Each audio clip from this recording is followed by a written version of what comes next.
اور دوسری طرف یہی آپ کو کہتے ہیں وہ جی مولا علی کا قول ہے، مرفوع سند بھی ہے اس کی، مشکات کے اندر مسند احمد کے حوالے سے، طبرانی کے حوالے سے، اور موقوفاً روایت فضائل صحابہ احمد بن حنبل کی کتاب میں، اور یقیناً یہ غیبی خبر رسول اللہ کے بتانے پہ ہے، نبی الاسلام کے الفاظ سے بھی ہے، اس کی سند کمزور ہے، لیکن جو مولا علی سے ہے وہ سند بالکل ٹھیک ہے۔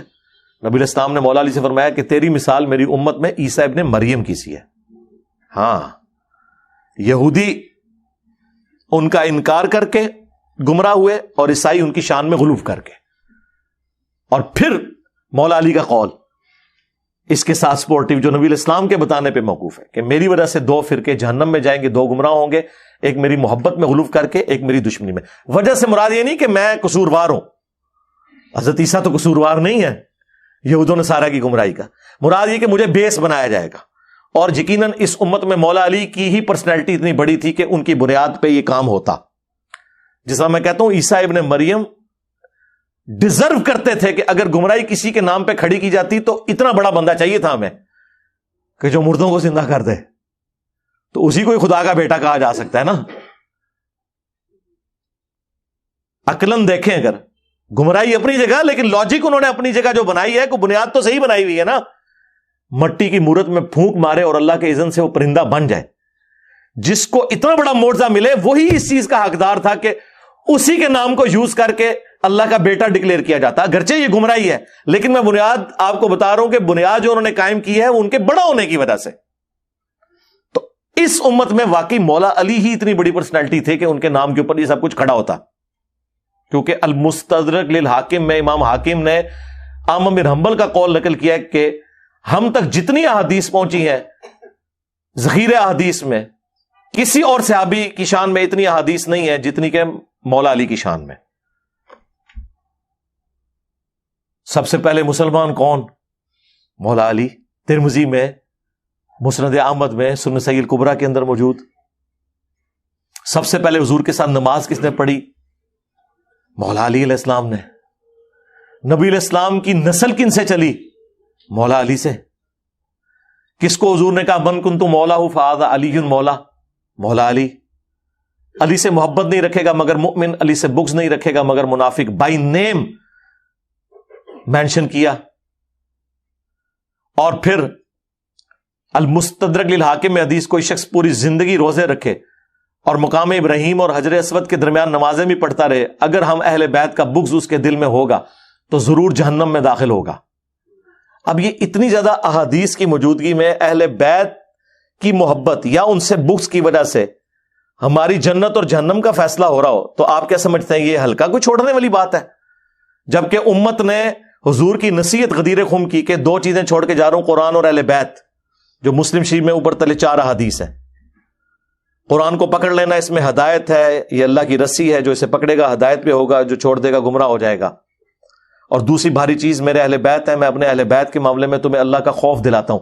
اہل بیت کے معاملے میں اللہ کا خوف دلاتا ہوں 3 دفعہ فرمایا، لیکن امت نے نہ اہل بیت کو زندہ چھوڑا نہ قرآن کو پکڑا، الٹ چلے، قرآن کو چھوڑ دیا اور اہل بیت کے ساتھ حسن سلوک کیا۔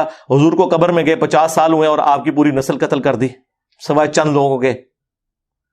تو نبی علیہ السلام جب امت کو اس طرح کی نصیحتیں کر کے جائیں تو اس کا اینڈ رزلٹ پھر یہی نکلنا ہے میرے بھائی کہ اہل بیت کے خلاف جو لوگ کھڑے ہوں گے تو دفاع کرنے کے لیے بھی تو لوگ کھڑے ہوں گے۔ سنی شیعہ کنفلکٹ سے اٹھ کے دیکھیں تو یہ ساری کی ساری باتیں اب بھی مستقبل میں جب جب مجھے کوئی چیز پتہ چلے گی جو اس میں بہتر موقف ہے میں اڈاپٹ کروں گا اور اپنی غلطی کو مانوں گا۔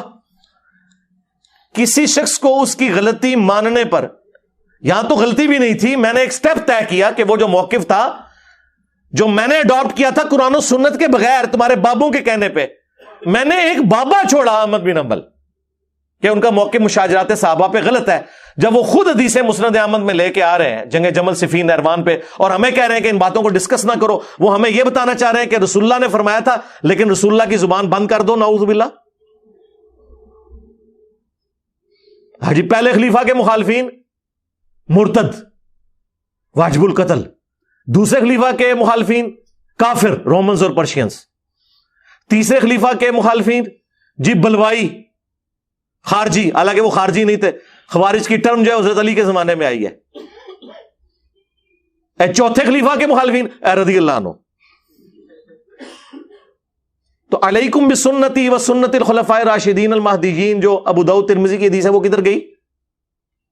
اور ابو داؤد ترمذی میں یہ کہ خلافت 30 سال تک ہے، ابو بکر کے 2 سال، وہ صحابی کہتے ہیں سفینہ جو حدیث کے راوی ہیں، عمر کے 10 سال، عثمان کے 12 اور علی کے 6 سال، اس میں 5 مہینے حسن ابن علی کے بھی شامل ہیں.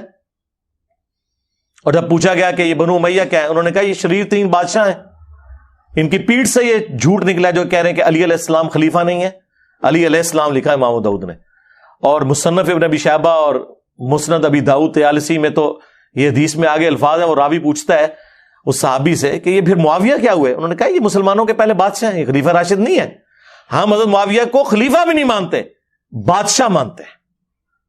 خلیفہ ایک متبرک ٹرم ہے جو خلفۂ راشدین پہ بولی جاتی ہے. ویسے تو آپ بے شک شہباز شریف کو بھی خلیفہ آج کہہ لیں، یا پہلے عمران خان کو بھی کہتے رہے، آپ کے کہنے سے کوئی نہیں ہوگا، آپ یزید کو بھی کہہ لیں، لیکن یہ حکمران ہے، ان معنوں میں آپ خلیفہ کہیں گے.